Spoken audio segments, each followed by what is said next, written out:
제가 신학교 다닐 때니까 꽤 오래전 얘기죠. 안양의 어떤 그 교회에 목사님 댁에 장모님이 사셨어요. 그 장모님이 이제 주로 이제 찬송을 좋아하시는데 찬송 부를 때마다 꼭 뭘 하면은 저 하늘에는 소망이 있다. 이 땅에는 별 볼 일 없다. 항상 이런 찬송을 불렀어요. 근데 그걸 볼 때마다 목사님이 얼마나 싫어하는지, 왜냐하면 내가 그 어머니를 모시고 있는데 항상 찬송 부를 때마다 이 땅에는 별 볼 일 없다 그러니까 어느 날 목사님이 화를 내셨습니다. 아니 장모님, 그 찬송을 자꾸 부르면 나보고 하는 얘기입니까? 교인들 앞에서 항상 저 하늘에는 소망이 있는데 이 땅에는 별 볼 일이 없다 그러면 내가 잘못 모신다는 얘기 아닙니까? 하면서 화를 낸 적이 있어. 그런 얘기 들었어요. 오늘 찬송도 참 귀한데 초가상관도 나는 만족하네 하는데 아무도 아멘을 안 해. 말로만 찬송만 그렇지 초가상관 산다고 생각하니까 끔찍하죠, 여러분. 근데 하는 가지 좋은 것 같아요. 저 하늘 가면 전부 다 황금길이래. 여러분 좋아하는 황금. 자, 오늘 저는 시편 40편 말씀을 통해서 기다림의 교훈이라 이런 제목으로 말씀하려고 그래요. 무슨 교훈이요? 제가 새벽에도 말한 것처럼 제가 눈이 좀 수술해가지고 초점이 좀 안 맞아요. 안경을 벗으면 요쪽이 잘 보이고 안경을 쓰면 요쪽이 잘 보이고 그래가지고 지금 거의 이제 글씨가 안 보입니다. 오늘 설교 준비하는데 주일날 설교를 할 수 있을까 할 정도로 지금 글이 안 보여가지고 그럽니다. 그러니까 제가 대충 해도 저 양반이 지금 안 보여서 그렇다 생각하면서 틀려도 아멘 해요. 좀 도와줘요, 여러분. 제가 그렇다고 해서 자꾸 이제 제 강단을 제가 빈다는 거는 제가 참 스스로가 생각하기를 이건 내가 직무유기다. 내가 아무리 스스로를 하고 내가 뭐 해도 그 강단만큼은 지켜야지 해서 할 수 있으면 나오려고 했으니까 오늘 그래서 고민하다가 나왔는데 짧게 할 거예요. 여러분이 아멘만 잘하면 짧게 할 거니까. 자, 오늘 저는 본문의 말씀을 통해서 오늘 본문은 맨 앞에 표제를 보면은 다윗의 시다. 다윗이 썼습니다. 언제 썼는가 하면 다윗이 지금 그 당시 상황을 말하기를 2절이 그 사람의 지금 상황이에요. 자, 나를 기가 막힐 어디에 빠졌다? 웅덩이에 빠졌다. 여러분 얼마나 힘들면 기가 막히다고 했을까?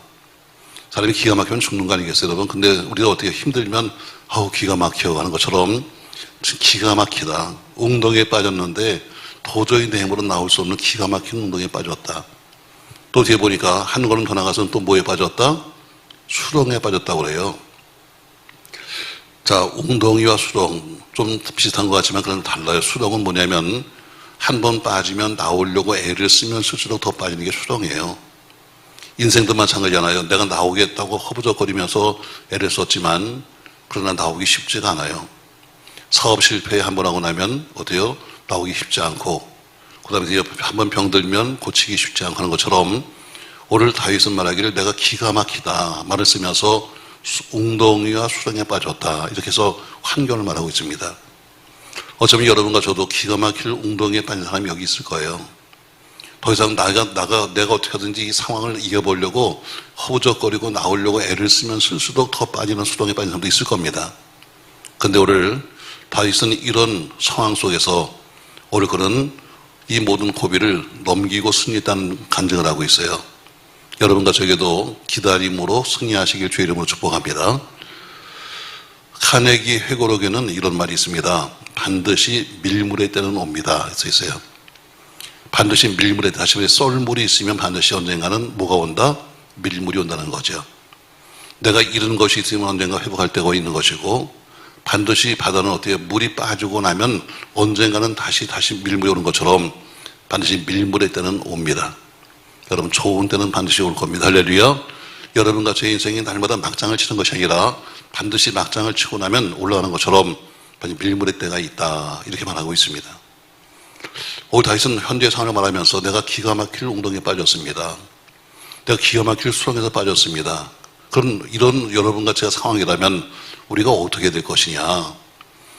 자, 내가 기가 막힐 웅덩이에 빠졌으니까 이제는 포기하고 날 잡아주세요.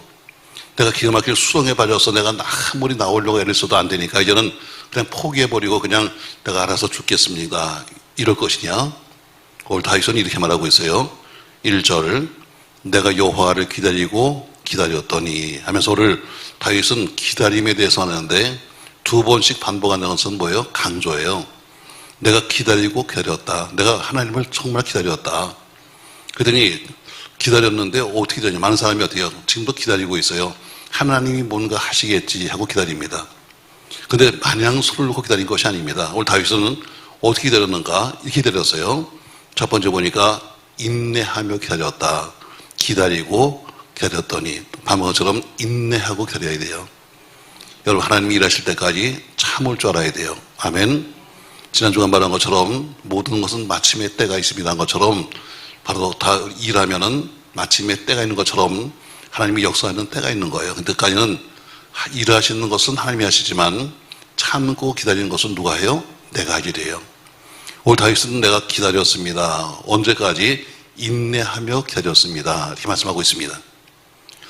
자, 그러면 무조건 그냥 참고 그냥 입을 꼭 다물고 앉아서 날 잡아잡수세요 하고 기다린다고 되는 것인가? 아닙니다. 두 번째 보니까 이렇게 말씀하죠. 내가 여호와를 기다리고 기다렸더니 귀를 기울이사 합니다. 귀를 기울였다는 것은 뭐예요? 내가 소리였다는 얘기죠. 두 번째 기도하며 기다린 거죠. 내가 기도하며 첫 번째는 내가 인내하며 기다렸습니다. 두 번째는 기도하며 기다렸습니다.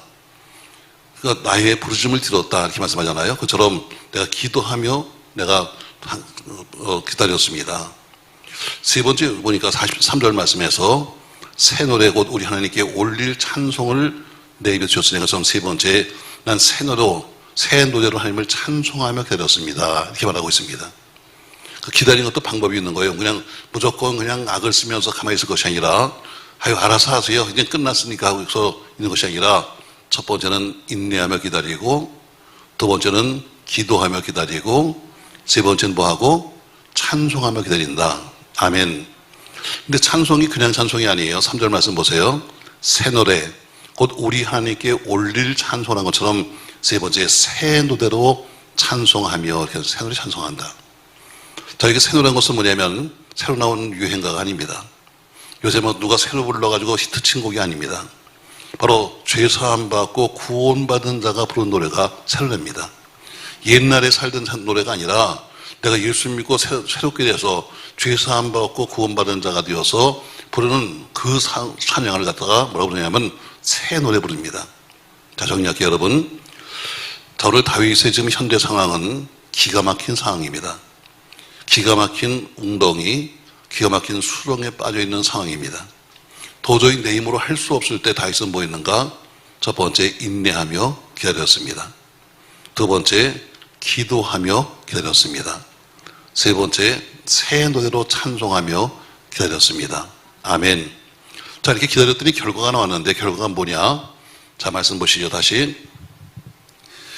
자, 2절 나를 기가 막힐 웅덩이와 1절 다시 1절 내가 여호와를 기다리고 기다렸더니 귀를 기울이사 나의 부르심을 들으셨다. 첫 번째 하나님이 일하시기 시작하는데 하나님이 기도를 뭐 하시고 들으시고 1절에 보니까 2절에 보니까 나를 기가 막힐 웅덩이와 수렁에서 뭐 하시고 끌어올리시고 두 번째는 들으시고 끌어올리셨다.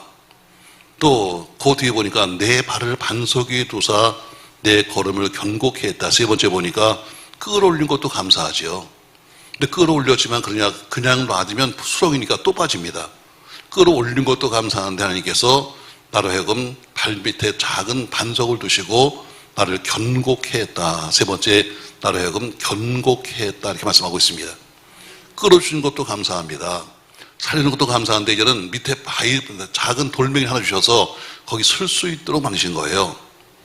자, 네 번째 보니까 3절 말씀 새 노래 곧 우리 하나님께 올릴 찬송을 내비주셨으니 많은 사람이 보고 두려워하여 여호와를 의지한다 해서 3절에 보니까 많은 사람이 이 모습 보면서 승리한 모습 보면서 이제는 하나님을 두려워하고 하나님의 영광을 돌리게 될 것이다. 이렇게 말씀하고 있습니다. 전 여러분과 저에게도 기다림으로 승리하시고 인내함으로 승리하시길 주의 이름으로 축복합니다. 인내할 때는 참을 줄 알아야 합니다. 요새 보니까 이제 벌써 입춘이 이제 가깝더라고요. 이제 조금 있으면 이제 벌써 겨울 옷들을 이제 벌써 웬만한 데는 가을 옷을 파는 것 같아요. 좀 있으면 겨울 옷이 나오겠죠. 여러분, 겨울에는 어쨌든 뭐 좀 비싸긴 하지만 밍크 코트 입은 사람들 보면은 좀, 야, 좀 사람은 돈 좀 있나 보네. 이렇게 보이잖아요. 밍크 코트. 여러분, 밍크 코트가 왜 비싼지 아십니까, 여러분? 일반 가죽 코트도 있고 다른 것도 많은데 하필이면 밍크가 이렇게 비싼가 하면 밍크를 키우기가 쉽지 않습니다. 밍크는 성깔이 더러워요. 그래서 자기 몸에 더러운 오물이 묻으면 걔는 살지 못합니다. 그래서 키우기가 힘든 거예요.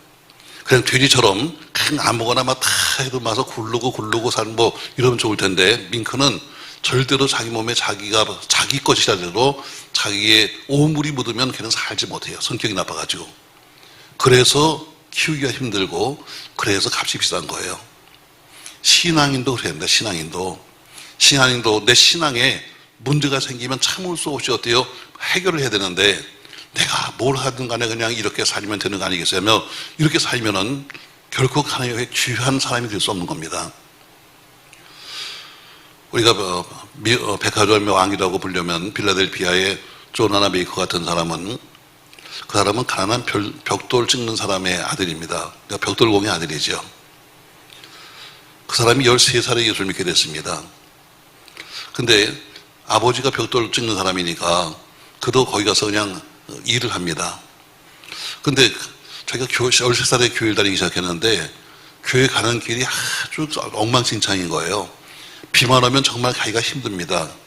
그래서 그가 어떻게 되는가 하면 13살 먹은 어린아이가 하루 일당을 받으면 거기서 7센트, 다시 말해 한 1,000원씩 되는 벽돌 한 장씩을 사가지고 매일마다 가서 길에다가 땅바닥에다 벽돌을 깔기 시작했습니다. 자, 그 작은 애가 하루 일당을 받아가지고 거기서 7센트씩 떼어가지고 그걸로 한 1,000원 되는 거죠.